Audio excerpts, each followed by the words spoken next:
Me permito presentar a nuestra invitada del día de hoy.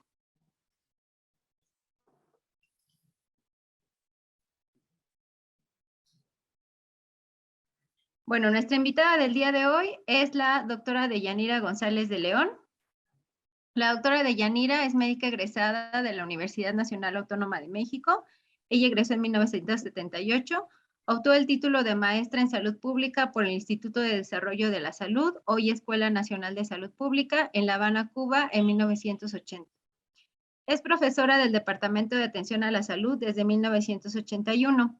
Ha sido responsable de la jefatura del área Investigación, Educación y Salud en los periodos 1985 a 1991, 1995 a 1999, del 2003 al 2005 y del 2019 al 2020. Dentro de sus actividades académicas en docencia e investigación se han centrado en los ámbitos de la educación para la salud y la promoción de la salud de la mujer, la salud sexual y reproductiva y el aborto. Ha publicado sobre estos temas en revistas especializadas y de divulgación, así como en libros colectivos. También ha sido ponente en eventos de carácter nacional e internacional. Actualmente, la doctora se desempeña como docente de la carrera de nutrición, así como del posgrado en población y salud y también del posgrado en medicina social. También la doctora ha participado en la creación y desarrollo del programa Universidad Saludable de la UAM Xochimilco. Colaboró y en la Comisión de Apoyo a la Unidad para la Prevención y Atención a la Violencia de Género. Ha sido consultora externa de IPAS México para el proyecto Incorporación de Contenidos sobre Salud Reproductiva y Atención al Aborto en las licenciaturas de Medicina. Colaboró con IPAS México en el proyecto para la creación de servicios de interrupción legal del embarazo en la Ciudad de México. También es integrante de la organización internacional Women and Health Together for the Future desde 2002, en la que ocupó el cargo de coordinadora entre 2015 y 2019. En este mismo año colaboró con Health Guide español del aborto seguro. Y bueno, como ustedes podrán haber visto, pues la experiencia de la doctora Deyanira es muy amplia, pero bueno, ya en este momento le damos al pastor de bienvenida, doctora Deyanira, y adelante con su conferencia. Raquel, se está oyendo bastante cortado. ¿Qué podemos hacer con eso? Sí, ya puedes empezar de ya si quieres. Bueno, buenas tardes a todas las personas que están en la pantalla y muchísimas gracias al Departamento de Atención a la Salud por haberme invitado a dar esta presentación. Voy a compartir la pantalla.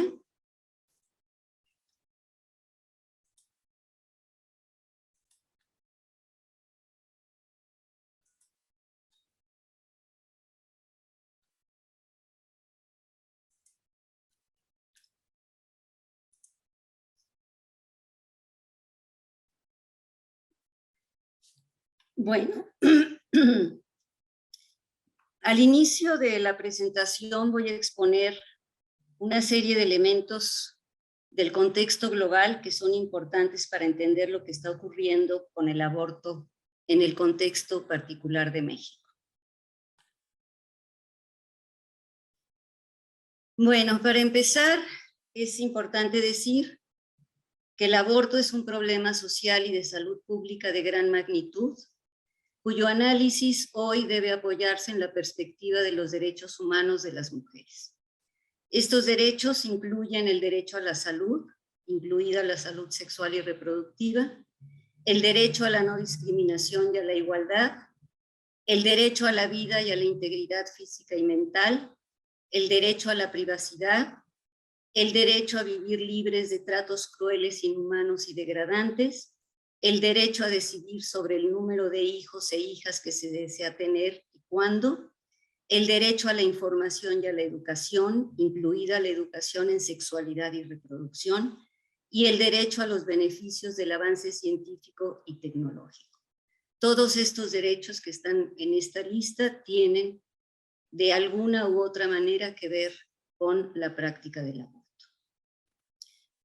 Algo importante también es que el Estado mexicano ha firmado y ratificado todos los tratados de derechos humanos que han adoptado diversas agencias de la ONU y también todos los acuerdos de reuniones internacionales para promover los derechos reproductivos.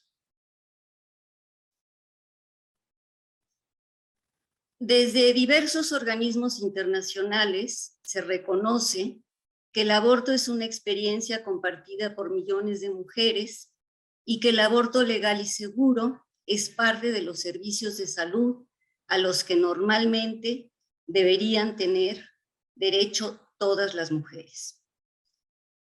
También se reconoce que negar el acceso al aborto legal y seguro viola derechos fundamentales de las mujeres e impacta negativamente sobre su salud y sus vidas. Hoy se recomienda a los gobiernos garantizar el derecho a una atención de alta calidad a quienes interrumpen sus embarazos y a quienes tienen complicaciones del aborto inseguro. Y en este sentido, las recomendaciones de la Convención para la Eliminación de todas las formas de discriminación contra las mujeres recomienda a los Estados miembros de la ONU desde 2018 revisar las leyes sobre el aborto y despenalizarlo de la manera más amplia posible, eliminar las medidas punitivas para las mujeres que interrumpen el embarazo y para los profesionales que ofrecen servicios de aborto, y asegurar el acceso a la atención post-aborto independientemente de que el aborto sea o no legal.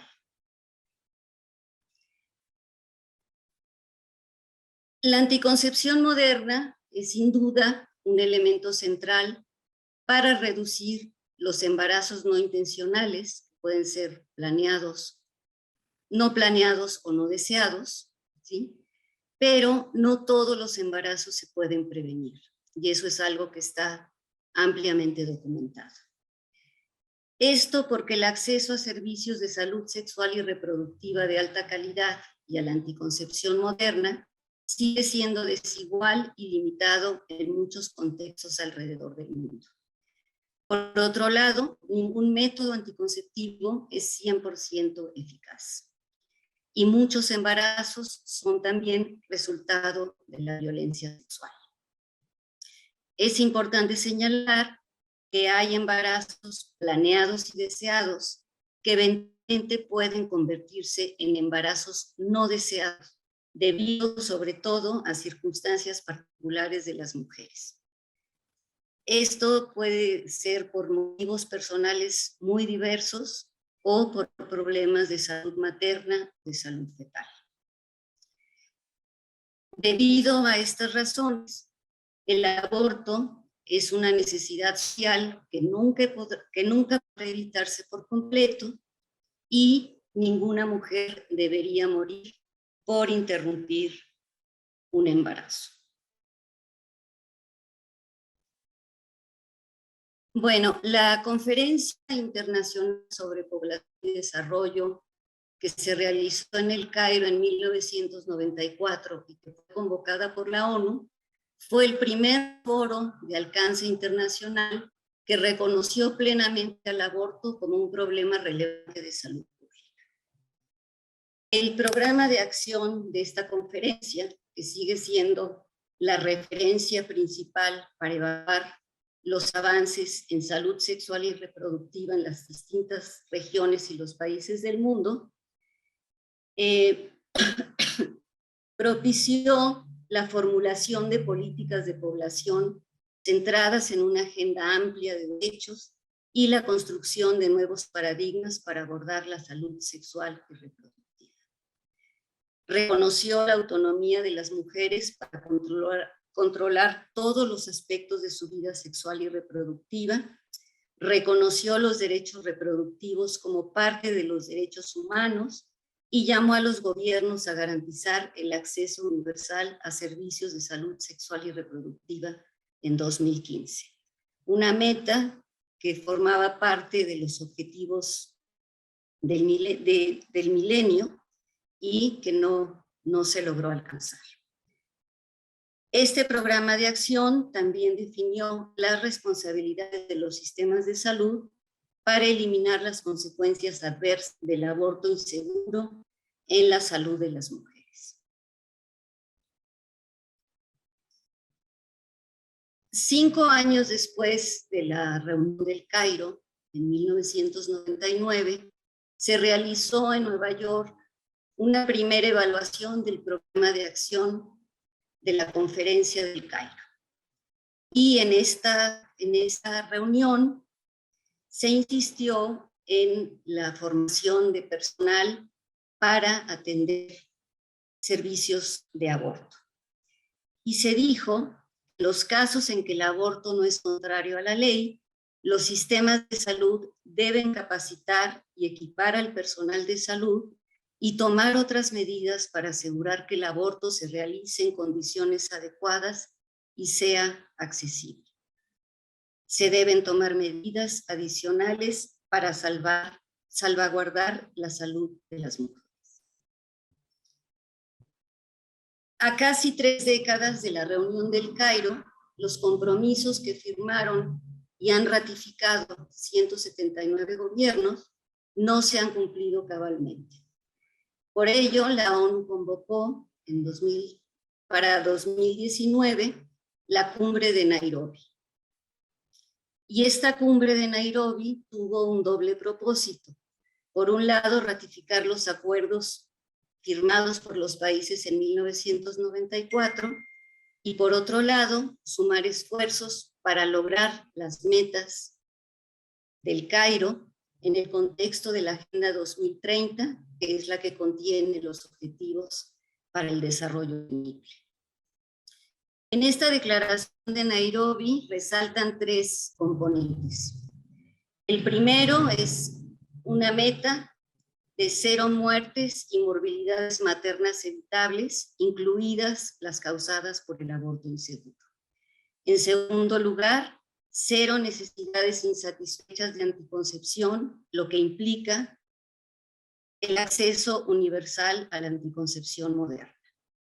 Y en tercer lugar, 0 violencias sexuales o por razones de género como prácticas nocivas.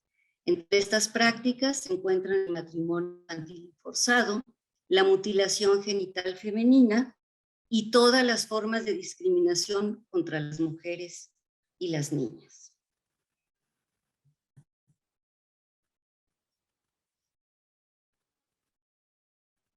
Bueno, ¿qué es un aborto inseguro?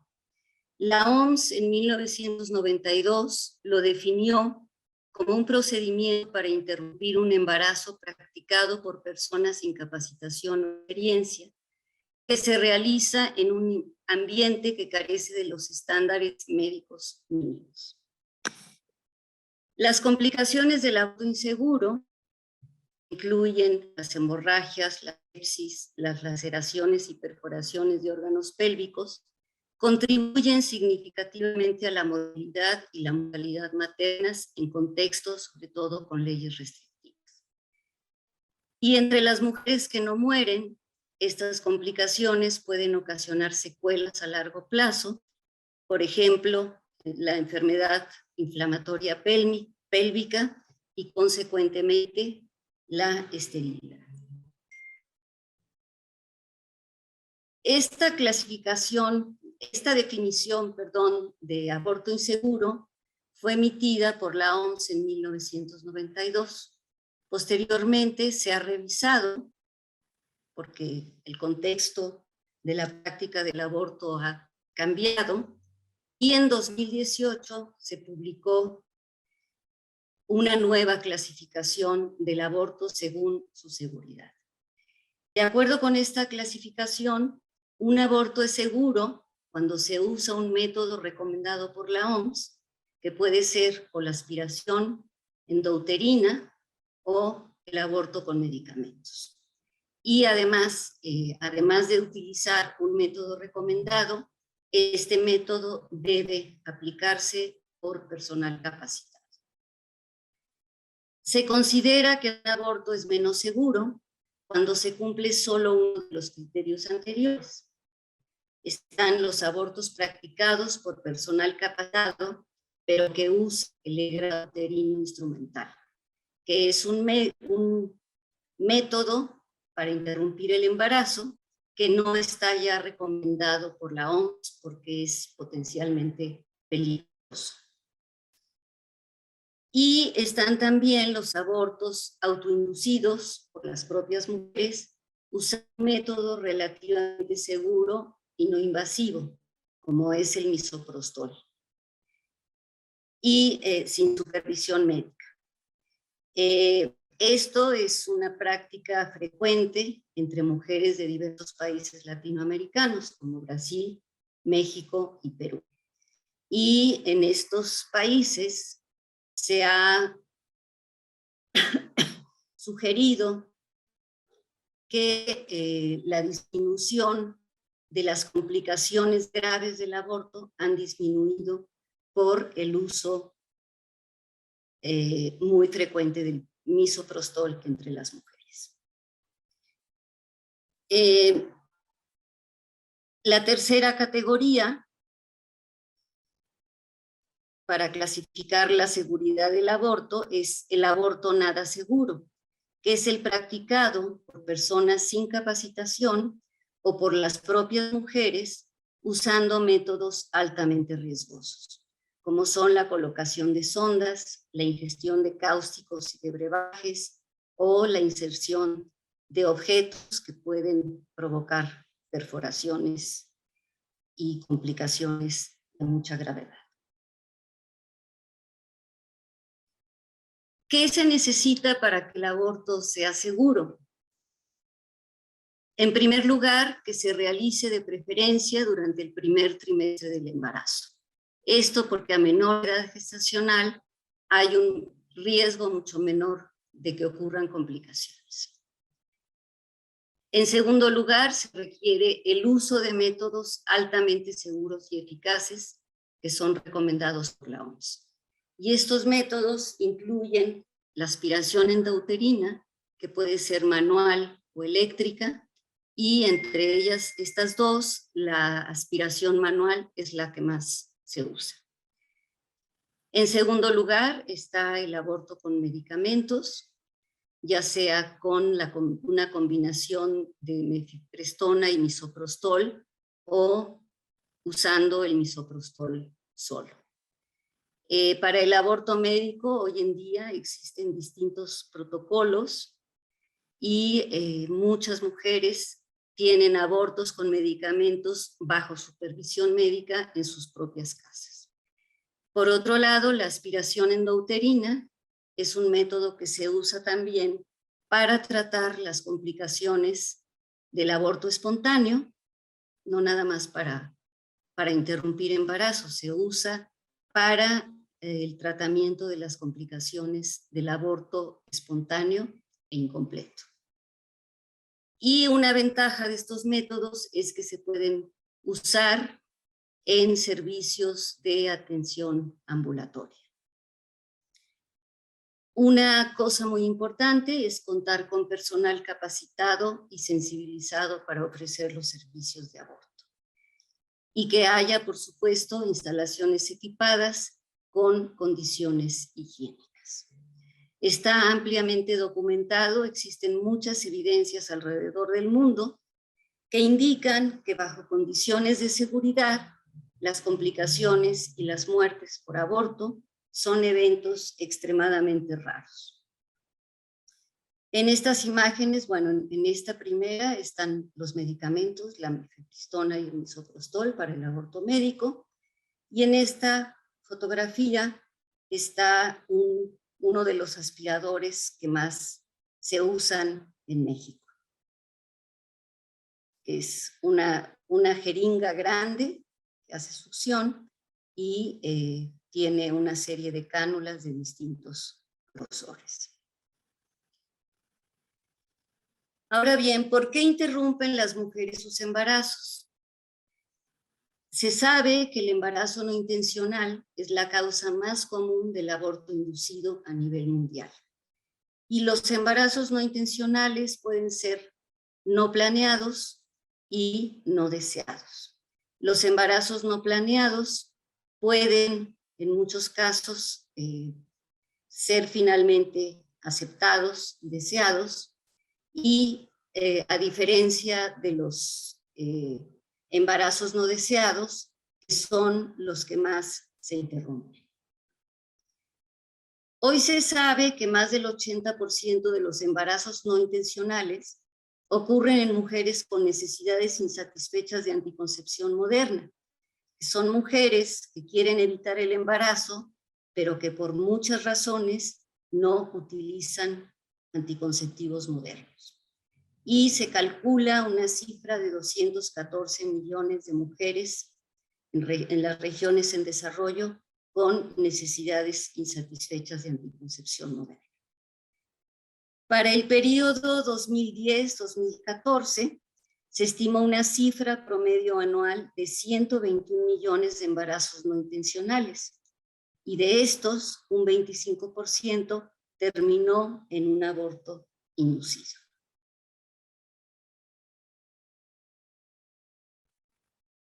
Bueno, las leyes sobre el aborto influyen decisivamente sobre las condiciones en que las mujeres interrumpen sus embarazos.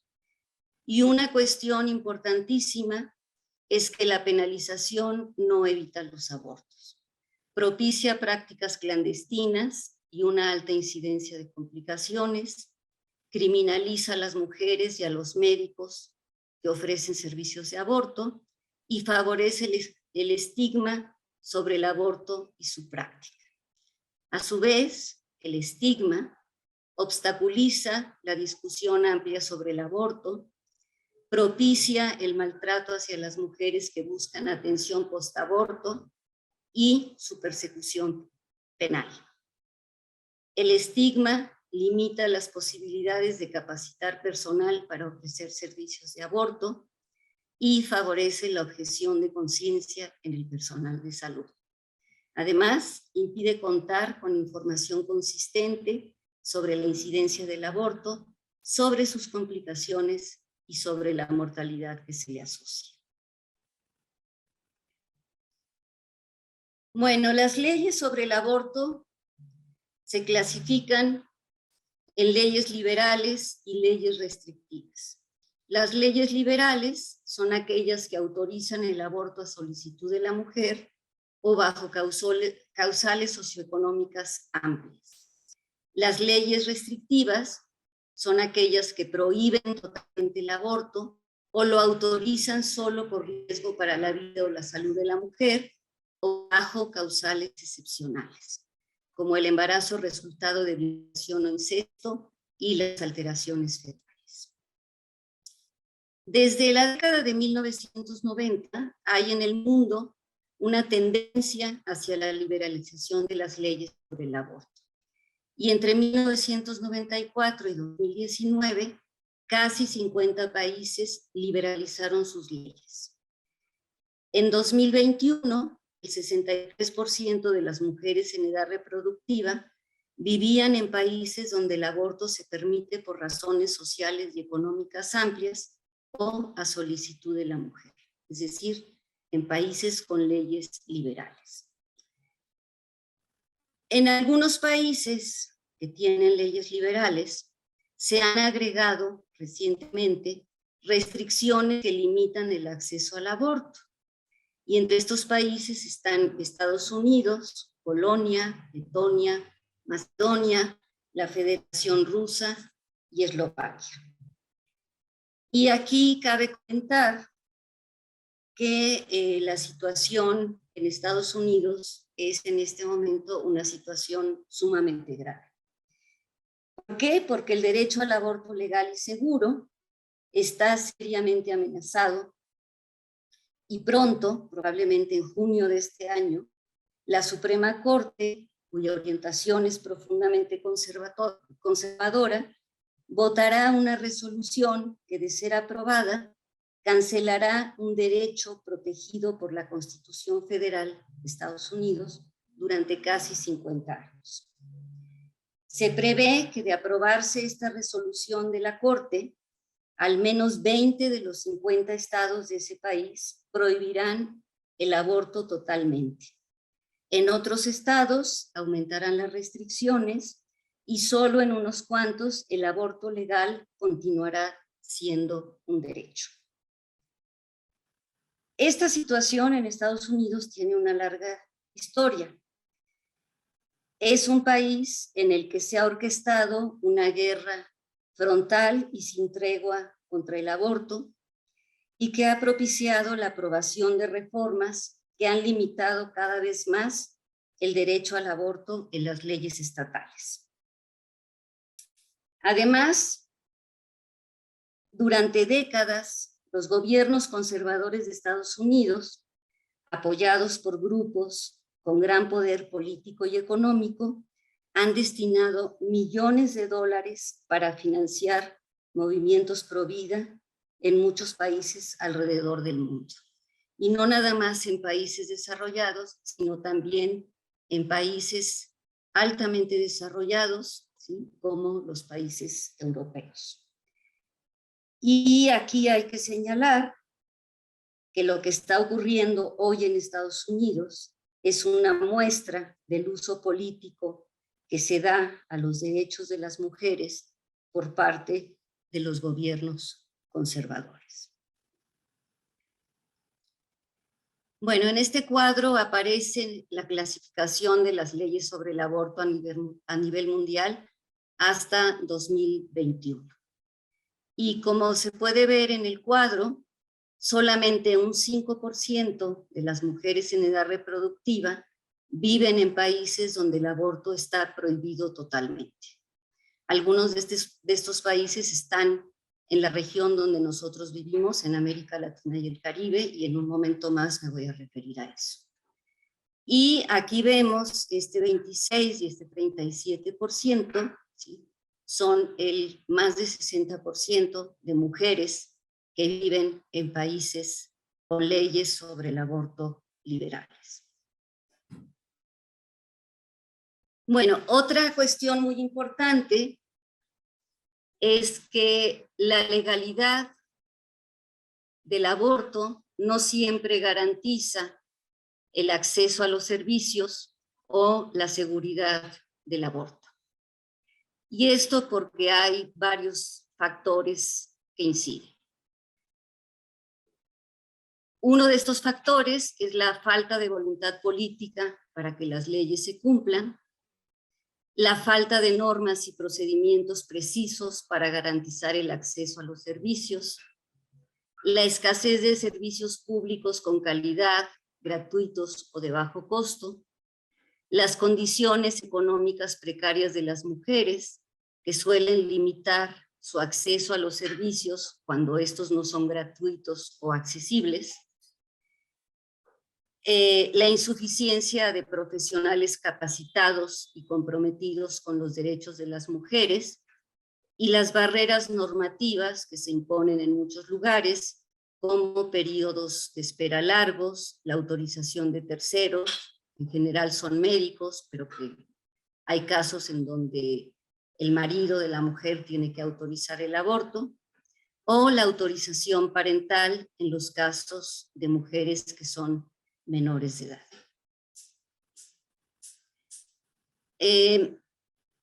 Me voy a referir a unos cuantos datos a nivel mundial. En el periodo 2010-2014 se estima que el promedio anual de abortos fue de 56 millones, una cifra mayor a los 50 millones anuales que ocurrieron entre 1990 y 1994. Este aumento se atribuye sobre todo al crecimiento de la población de mujeres en edad fértil. De ese total de 56 millones de abortos, 25 millones, o el 45%, casi la mitad, fueron inseguros. 31% fueron menos seguros y 14% fueron nada seguros.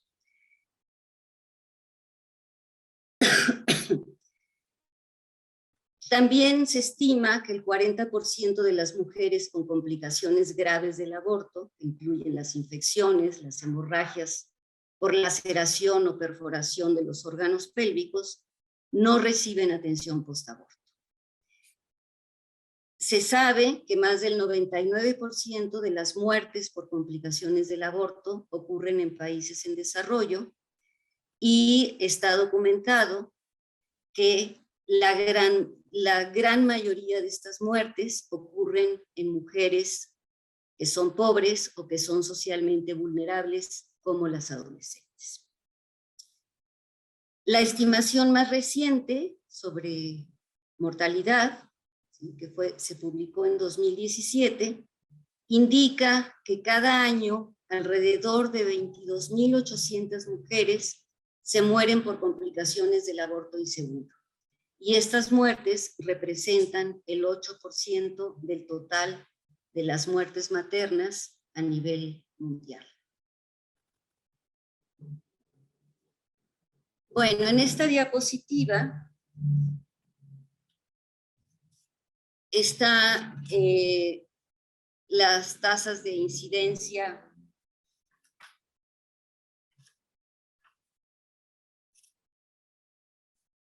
la tasa de aborto o la tasa de incidencia por aborto, ¿sí? Que permite conocer cuántos abortos se registraron en un año por cada 1.000 mujeres en edad fértil. Y la tasa de incidencia bajó, o sea, se estimó para el periodo 1990-1994 y para el periodo 2010-2014. La tasa para el mundo bajó de 40 a 35, para los países desarrollados de 46 a 27, y para los países en desarrollo bajó mucho menos, de 39 a 36. Y en este cuadro resalta la situación de América Latina y el Caribe, que es la región donde nosotros vivimos, ¿sí?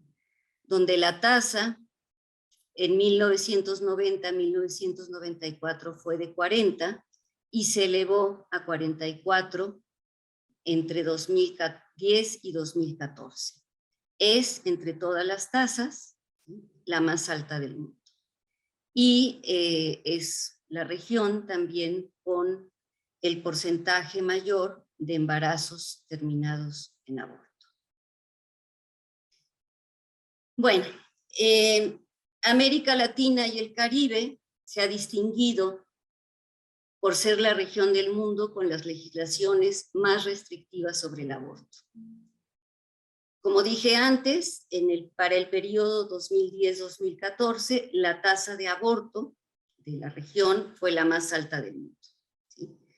Y entre las subregiones destaca el Caribe, donde la tasa fue de 65, América Central, aquí está incluido México, donde la tasa fue de 33, y América del Sur con una tasa de 47. 32% de los embarazos terminan en aborto, es decir, una tercera parte. Y varios países de la región prohíben el aborto totalmente. Son El Salvador, Nicaragua, Honduras y la República Dominicana. En los años, bueno, existen legislaciones liberales en América Latina y el Caribe desde los años 60. La primera fue la de Cuba en 1961, después Puerto Rico en 1980, Guyana en 1995, y más recientemente están Uruguay, Argentina, Colombia, ¿sí?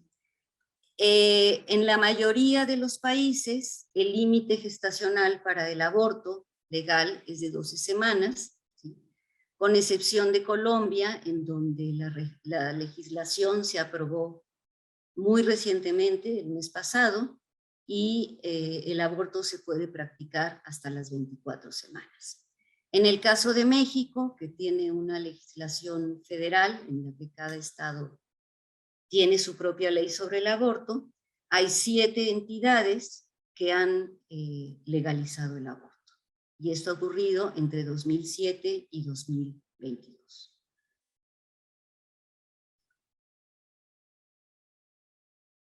Bueno,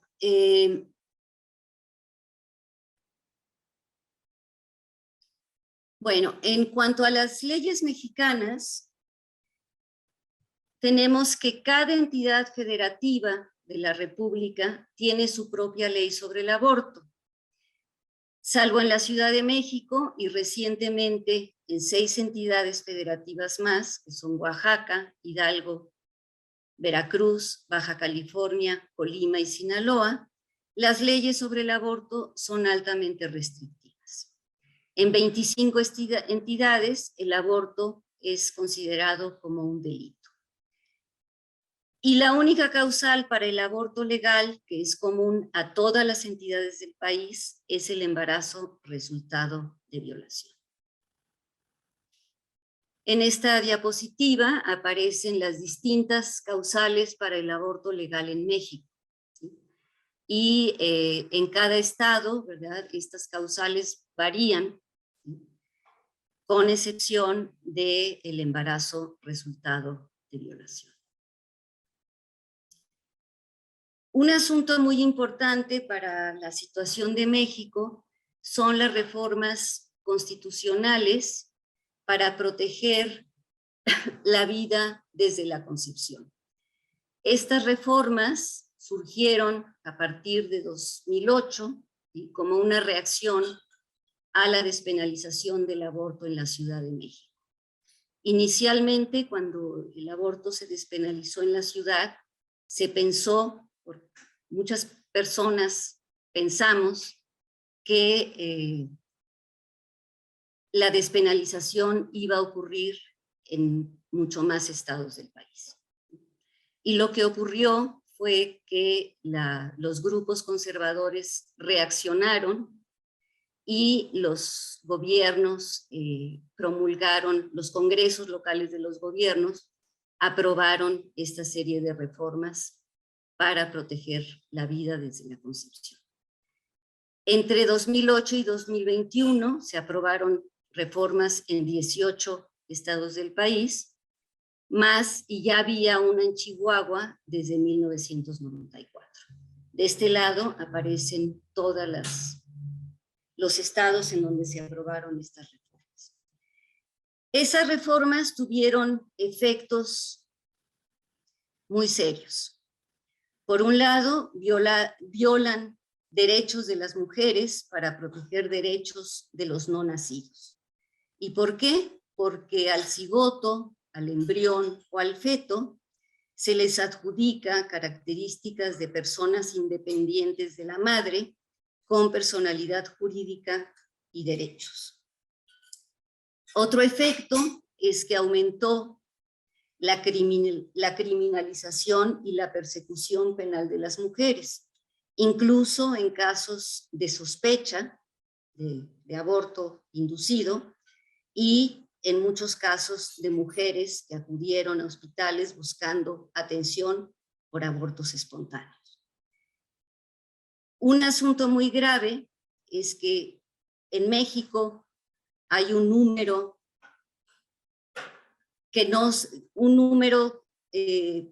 de mujeres, ¿verdad?, desconocido, que están en la cárcel por el delito de aborto y acusadas de homicidio.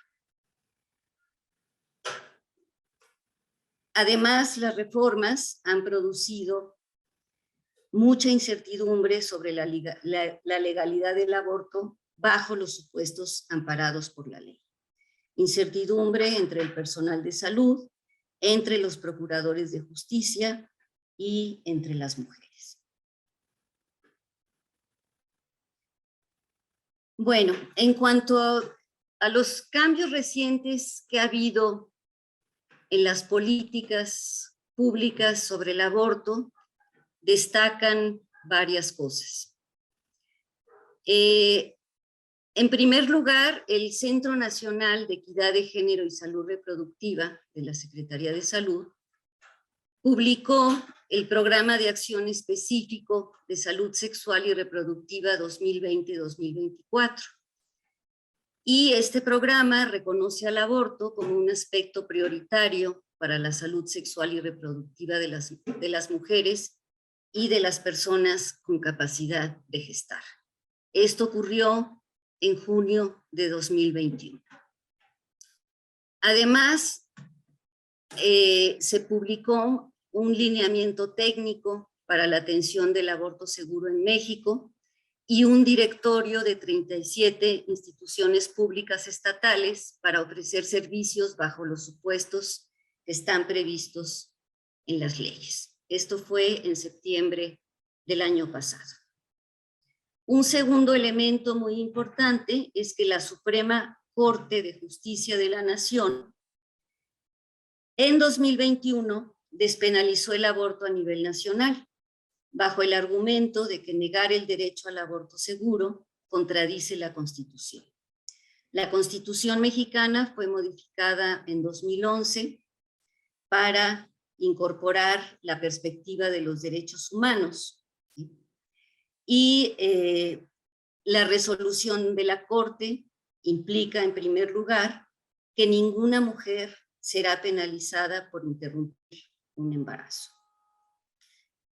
Esta despenalización de la Corte también abre la puerta para que las reformas constitucionales para proteger la vida desde el momento de la concepción, que están vigentes en muchos estados, sean declaradas reformas inconstitucionales.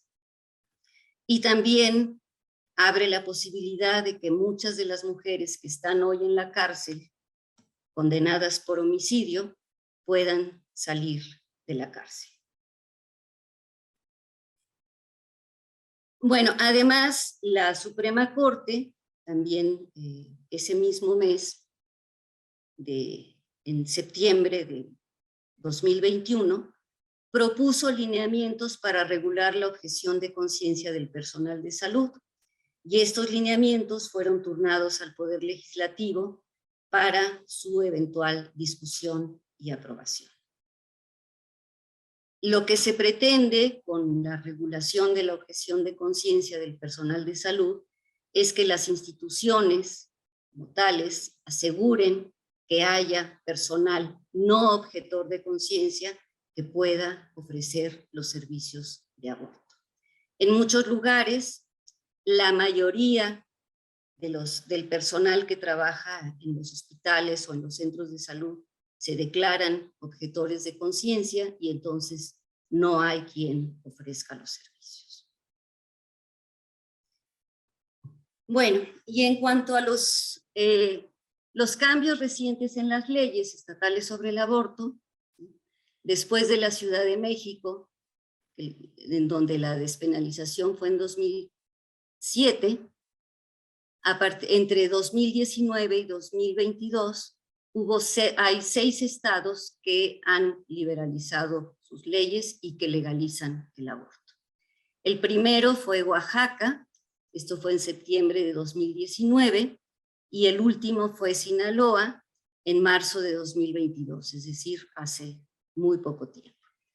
Todas estas reformas, con excepción de la de Sinaloa, autorizan el aborto hasta dentro de las primeras 12 semanas del embarazo. Y aquí hay que decir que el gran reto para los gobiernos de estas 6 entidades es la creación de servicios públicos de aborto legal y seguro, que tengan personal capacitado y sensibilizado y que sean además accesibles desde el punto de vista geográfico y gratuitos. De lo contrario, se corre el riesgo de que ocurra lo que ocurre en muchos países donde el aborto es legal, pero las leyes no se cumplen porque no hay servicios ni hay personal capacitado. Un ejemplo muy claro de esto es la India, que es un país en donde el aborto se legalizó hace muchas décadas, pero que sigue teniendo una de las tasas de mortalidad por aborto más altas del mundo. Bueno, algunas cifras para México. En primer lugar, la incidencia del embarazo no intencional es muy alta. En 2018, se estimó para 2018 que casi 40% de los embarazos fueron no intencionales. Del total, más del 60% fueron planeados, es decir, intencionales, pero un 18.4% fueron no planeados y un 20% fueron no deseados. Y entre este 20% están la mayoría de los embarazos que se interrumpen. Las complicaciones graves y las muertes por abortos inseguros han disminuido en México durante las últimas décadas, pero el aborto sigue siendo una de las principales causas de muerte materna en el país. En 2018, el embarazo terminado en aborto fue la cuarta causa de mortalidad materna en México. Murieron innecesariamente 67 mujeres por complicaciones del aborto, y estas muertes representaron el 9.4% de la mortalidad materna total en el país.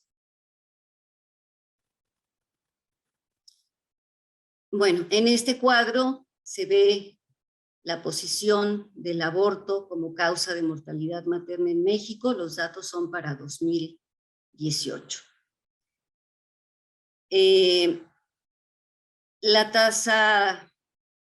La razón de mortalidad materna, a nivel nacional en 2018 se calculó en 34.6, la razón de mortalidad por aborto en 3.3, y el aborto fue la causa del 9.4% del total de las muertes. Esta proporción, es importante decir, que se ha mantenido a lo largo de mucho tiempo. Bueno, en cuanto a la Ciudad de México, hay algunas cuestiones importantes que comentar. El primer antecedente de la despenalización del aborto es la ley Robles, que se aprobó en el año 2000. Esta ley favoreció la ampliación de las causales para el aborto legal en el entonces Distrito Federal, que tenía la legislación más rezagada respecto al resto del país.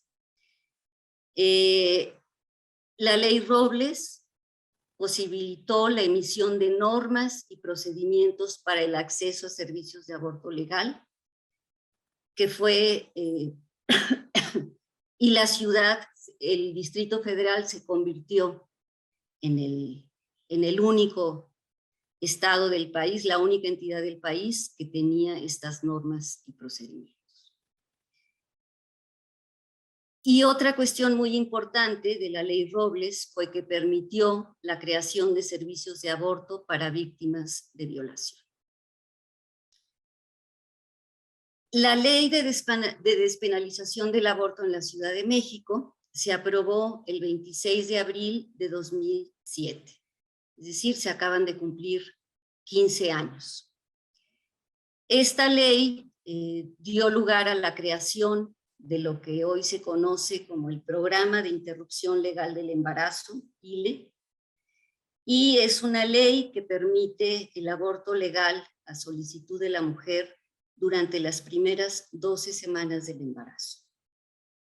Después de las 12 semanas, el aborto es legal en casos de violación o riesgo para la salud o la vida de las mujeres y por alteraciones fetales graves. Los servicios, de acuerdo con esta ley, se pueden ofrecer en clínicas y hospitales equipados para ofrecer la interrupción legal del embarazo, y pueden ser servicios de los sectores público, social y privado. y lo que se requiere, solamente médicos capacitados pueden ofrecer los servicios. Los servicios además son gratuitos o de muy bajo costo y se ofrecen en hospitales y clínicas del primer nivel de atención de la Secretaría de Salud de la ciudad. ¿Qué beneficios ha tenido la despenalización del aborto en la Ciudad de México? En primer lugar, se trata de beneficios de una ley que se apoya en el principio ético de la justicia social, es decir, una ley que protege la vida, la salud y los derechos de las mujeres. Con esta ley, las mujeres ejercen su derecho al aborto en condiciones dignas y seguras y sin la amenaza de sanciones penales.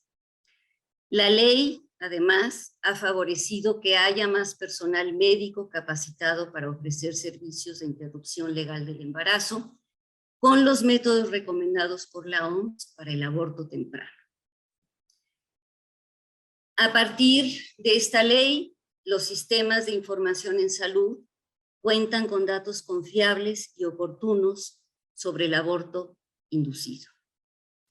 Además, hay información disponible sobre los servicios de aborto, tanto públicos como privados, en los medios de comunicación y en las redes sociales.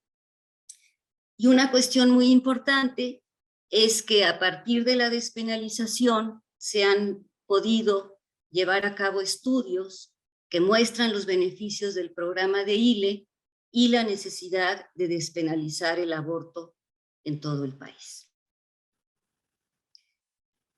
Voy a mostrar algunos datos relevantes del programa de ILE en la Ciudad de México.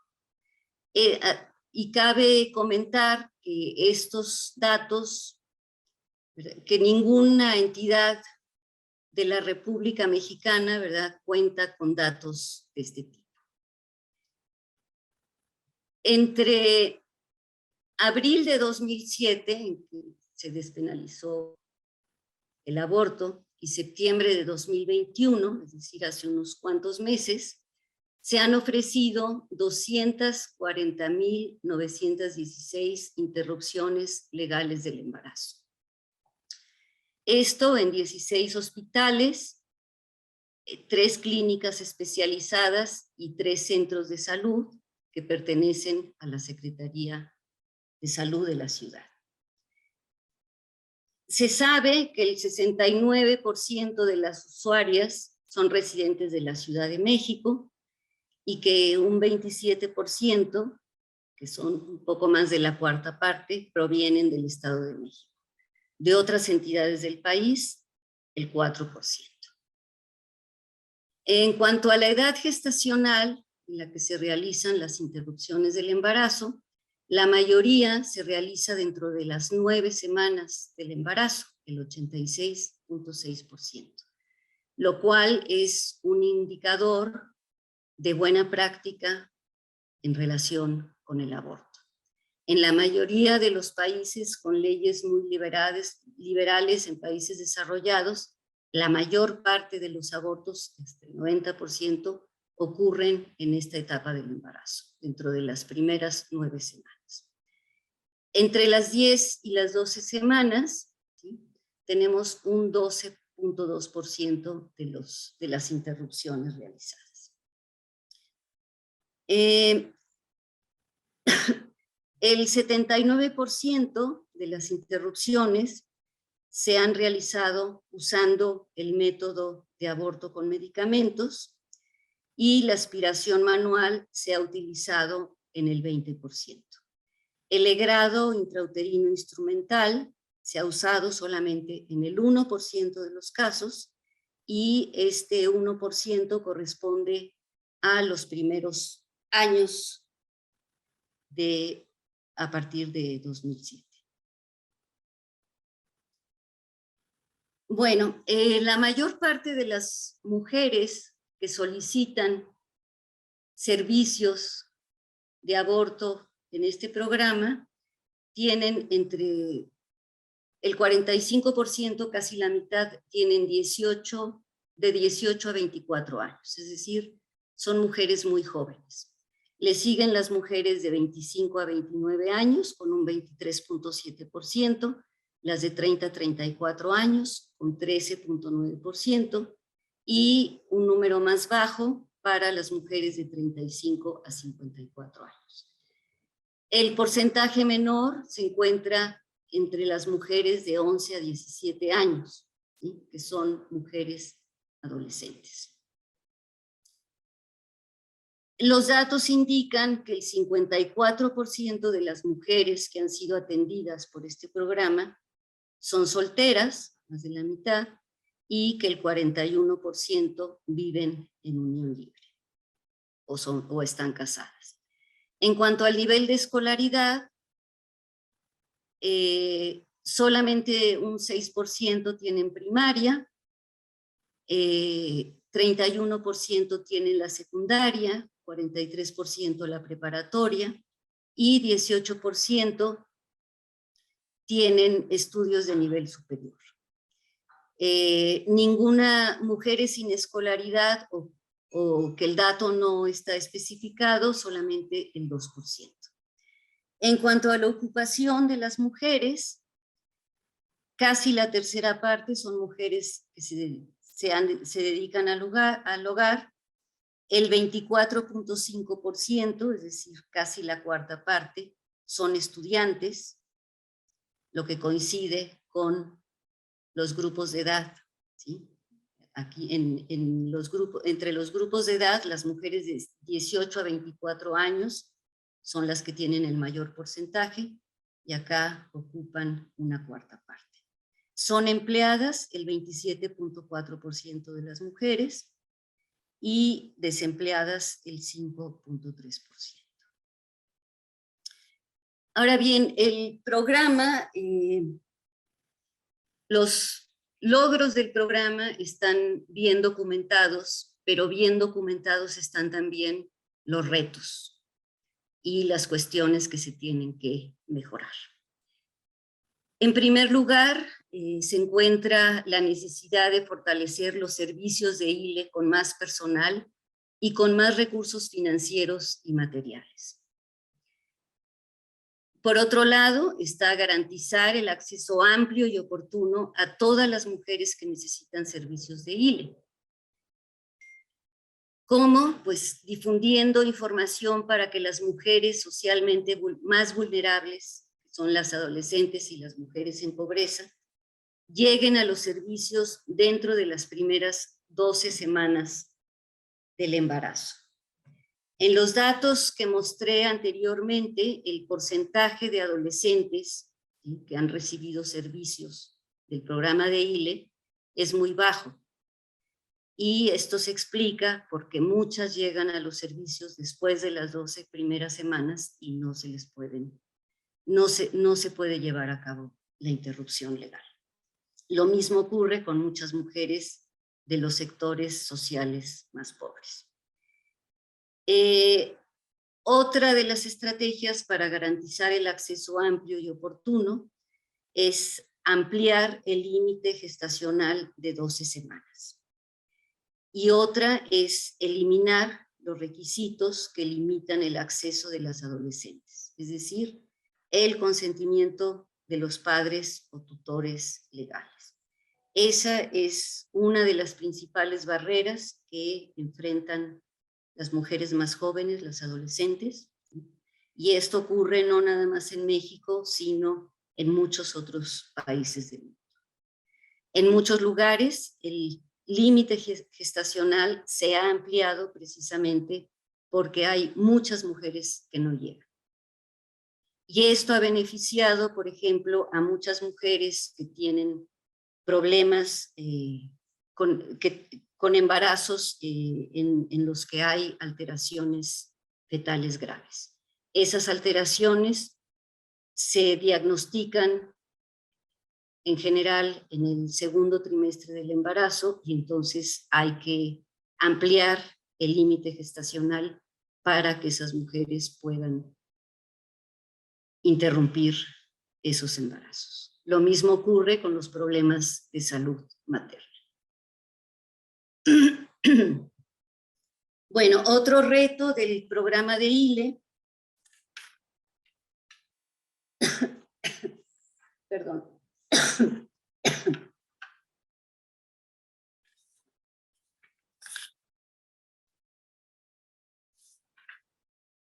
Otro reto del programa de ILE es garantizar que las mujeres puedan elegir el método de acuerdo con sus necesidades y preferencias individuales. Esto porque el método para interrumpir el embarazo en los servicios de la ciudad se elige o se decide según la edad gestacional. Cuando una mujer llega dentro de las primeras 9 semanas del embarazo, lo que se le ofrece es aborto médico. Y entre las 10 y 12 semanas se les ofrece aspiración manual.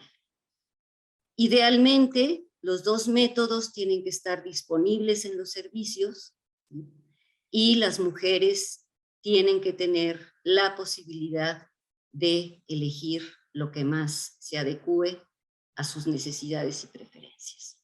Hay mujeres que quieren interrumpir el embarazo, o sea, y lo quieren hacer más rápidamente, y el proceso, ¿sí?, para esto es la opción de la aspiración manual. El aborto con medicamentos puede tomar varios días, ¿sí?, y las mujeres tienen que conocer las características de los dos métodos, tienen que recibir información que no esté sesgada hacia uno o hacia otro de los métodos. Otro reto del programa es autorizar que el personal de enfermería ofrezca los servicios de aborto con medicamentos. En distintos lugares del mundo es el personal de enfermería el que ofrece este tipo de servicios. Y en la Ciudad de México se realizó hace algunos años un estudio que se publicó en 2015 que mostró que el personal de enfermería bien capacitado puede ofrecer servicios de aborto con los mismos niveles de efectividad y de calidad que los médicos, aborto con medicamentos.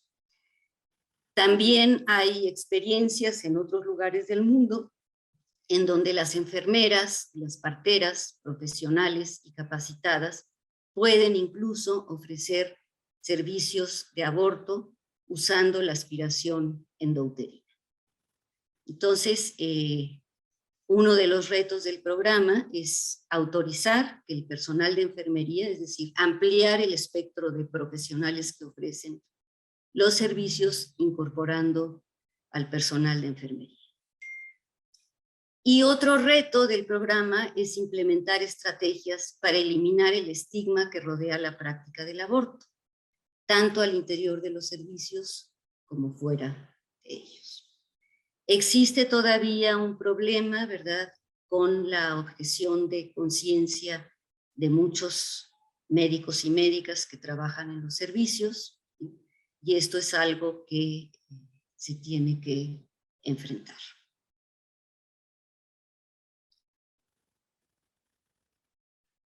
Bueno, como conclusiones, el aborto en México es un problema social y de salud pública de gran relevancia. Ninguna mujer debería sufrir complicaciones del aborto inseguro y ninguna debería morir por abortar. Todas las complicaciones y las muertes por aborto son evitables. Las leyes liberales sobre el aborto protegen los derechos, la salud y la vida de las mujeres. Y los estados, en este caso el Estado mexicano, tiene que proteger que esas leyes estén vigentes. La experiencia de la Ciudad de México en la implementación de servicios de ILE, de interrupción legal del embarazo, es una de las más importantes en América Latina y el Caribe, que es la región del mundo con las legislaciones más restrictivas sobre el aborto.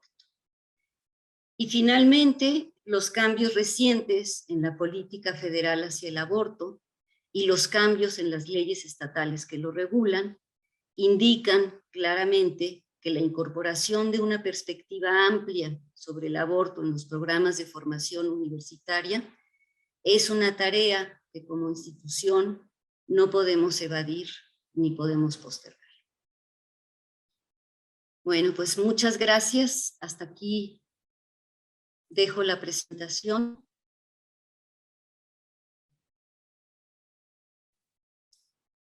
Muchas gracias, Deya. Pues sin duda es un tema bastante interesante. Ya tenemos aquí, bueno, vamos a abrir ahorita algunos minutos para la sesión de preguntas y respuestas. Ya tenemos varias participaciones en el chat. Entonces, las voy leyendo y te las voy diciendo. Andrea Fuentes nos dice, aunque sea por violación, ¿el aborto sigue siendo un delito en el resto de entidades? El aborto está contemplado, el aborto en casos de violación está contemplado en la ley como una causal para que el aborto pueda ser legal. Pero en la realidad, en los hechos, en muchos lugares es muy difícil para las mujeres tener acceso a un aborto después de que fueron violadas. Hay una norma, además una norma oficial mexicana, la norma 046, que fue modificada y que dice que para tener acceso a un aborto legal, en caso de violación, basta con la palabra de la mujer. Es decir, la mujer ya no tiene ni siquiera que ir al Ministerio Público y poner la denuncia, ¿sí? Basta con que firme un documento en el que consta, ¿verdad?, en el que ella declara que fue violada y que quiere interrumpir ese embarazo. A pesar de esta norma, que ha sido ampliamente difundida en el país, en muchos casos sigue siendo difícil que las mujeres tengan acceso al aborto en casos de violación. Y ha habido casos incluso, ¿verdad?, que han llegado a las cortes internacionales. Ok, gracias, Deya. Marta Sanabria pregunta si las mujeres menores de edad pueden decidir abortar o o necesariamente deben de tener el aval de los padres, y también si abortar tiene un costo. Bueno, en la Ciudad de México, una de las condicionantes de la ley, y que es una limitación, es que las mujeres menores de edad tienen que tener la autorización de los padres o de los tutores legales, ¿sí? Y eso aparece cuando las mujeres entran a internet para buscar información del programa de ILE, está ahí claramente especificado. En algunos casos se sabe, ¿verdad?, que hay menores de edad a las que se les ha dado el servicio, sin tener la autorización de los padres, ¿sí?, teniendo el acompañamiento de una persona mayor, ¿sí? Pero eso, ¿verdad?, es un asunto que que no está dentro de la legalidad, ¿sí? Entonces, esa es una barrera que limita el acceso, y lo que ocurre con las adolescentes es que seguramente van a buscar el aborto con personas sin capacitación y que muchas van a ser obligadas a llevar el embarazo a término sin haberlo deseado. Uh-huh. Y el costo de los servicios para las residentes de la Ciudad de México, el servicio es gratuito. Para las mujeres que vienen de otros estados del país, el costo es simbólico y se adecúa a su condición socioeconómica. Hay casos en los que no se cobra absolutamente nada, aunque no sean residentes de la ciudad. Ok, gracias. Jania Benítez pregunta, ¿de qué manera las mujeres con menos recursos, por ejemplo, las mujeres indígenas, pueden hacer valer su derecho para realizar un aborto legal y seguro? Pues depende de dónde vivan. O sea, si viven En el estado de Hidalgo o en el estado de Oaxaca, donde hay mayor porcentaje de población indígena, pues pueden exigir su derecho al aborto legal, porque, o sea, las leyes han cambiado y entonces no debería de haber ningún problema. El asunto es que en esos estados en donde recientemente se legalizó el aborto, todavía no hay servicios suficientes para proporcionar los servicios, ¿sí? Y las mujeres necesitan redes de apoyo para saber a dónde ir a obtener un aborto.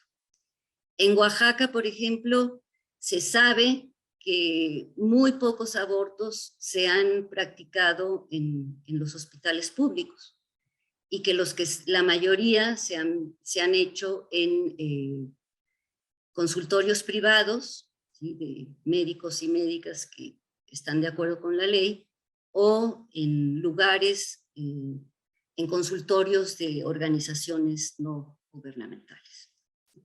Pero cualquier mujer, sea indígena, no indígena, sea adolescente o sea adulta, ¿sí? Cuando las leyes lo permiten, pues deberían poder tener acceso al aborto. Gracias, Deya. Jocelyn Canacasco pregunta si actualmente existen médicos que se opongan a realizar el aborto por temas éticos a pesar de que sea un tema legal. Y también pregunta cuál es la razón para hacer la interrupción legal del embarazo antes de las 12 semanas y no después. Bueno, hay muchos médicos que son objetores de conciencia y que se niegan a practicar abortos y que se niegan a que otros, y que estigmatizan a otros que practican abortos. Entonces, eso es una realidad. En la Ciudad de México, después de que se despenalizó el aborto, la gran mayoría de los médicos que trabajaban en los hospitales se declararon objetores de conciencia y eso supuso dificultades para el programa.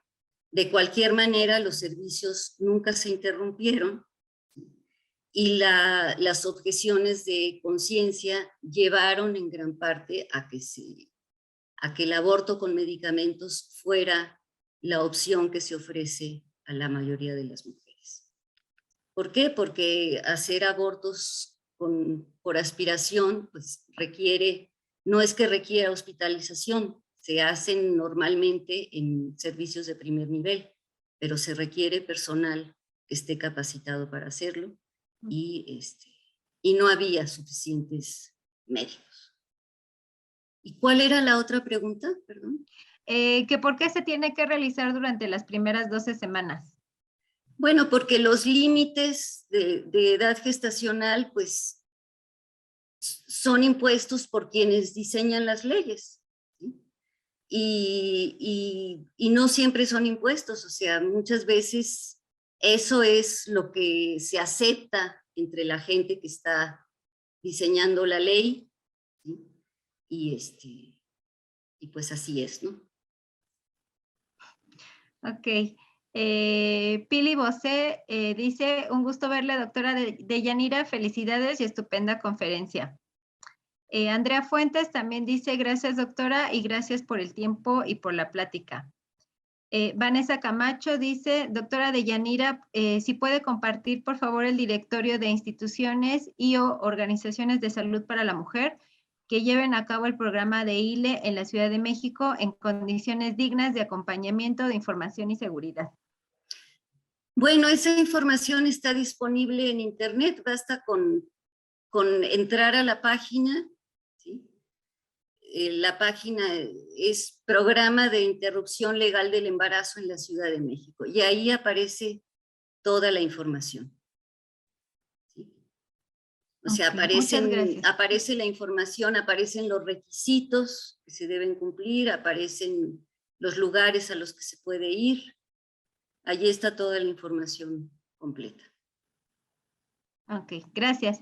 Oralia Nájera dice, felicidades a la doctora Deyanira por su conferencia. En países desarrollados como Francia, a las mujeres que abortan se les da atención psicológica.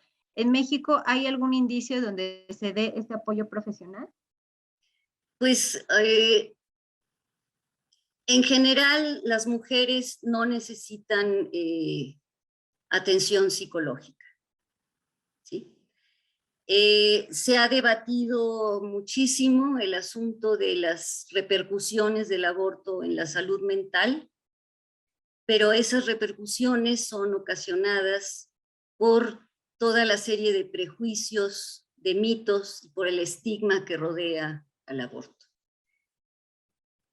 La mayoría de las mujeres, después de un aborto, se sienten aliviadas y agradecidas, sobre todo cuando han sido atendidas en lugares donde se les respeta y donde hay calidad en los servicios. Quienes tienen problemas psicológicos, se deprimen después de un aborto, son mujeres que abortan, pero que viven en un contexto en donde el aborto está estigmatizado, ¿sí? Una cuestión importante es que México es un país eminentemente católico, o sea, más del 70% de la población es católica, y la mayoría de las mujeres que abortan son, por lo tanto, mujeres católicas, ¿sí? Para muchas el aborto supone la mejor decisión que podían tomar en el momento que la tomaron. Para otras, el aborto va a suponer un problema que tiene su origen en estos prejuicios y en las culpas, ¿no? Pero, o sea, no hay ningún estudio metodológicamente aceptable, ¿verdad?, en el que se compruebe, ¿verdad?, que las mujeres necesariamente son afectadas en su salud emocional después de un aborto. Ok, gracias, doctora. Karina Gómez dice, buenas tardes, doctora Deyanira. Si un adolescente solicita el aborto y no lleva acompañantes adultos o padres, el personal de salud de hospital o centros de salud a dar el acompañamiento para el proceso de aborto o procedimiento a realizar, ellos pueden firmar y en conjunto con la norma oficial mexicana 047, el adolescente puede recibir información y atención sobre salud sexual, incluido el aborto, con apoyo en el apéndice C. La recuerdo con gusto en la maestría en población y salud de 2018. Saludos. Gracias. Ok, también añade aquí otro comentario que dice que si tienen pacientes que vivan en Tláhuac, en el Centro de Salud T3 Miguel Hidalgo, con domicilio en Fidelia sin número casi esquina con Deodato, Colonia Miguel Hidalgo, Tláhuac, también ahí pueden atender. Ok, bueno, pues bueno, si ya no hay, creo que ya agotamos las preguntas. Estimada doctora Deyanira, pues sin duda ha sido muy interesante escuchar el tema que nos ha compartido el día de hoy. Y a nombre de nuestra jefa de Departamento de Atención a la Salud y de las áreas de investigación, agradecemos que nos haya acompañado el día de hoy y le haremos llegar su constancia a la brevedad. Y bueno, les recordamos a todos nuestros asistentes que estas conferencias son grabadas y pueden ser vistas nuevamente en el canal del CECAD en YouTube y también en la página de Facebook del Departamento de Atención a la Salud. Les agradecemos a todos su asistencia y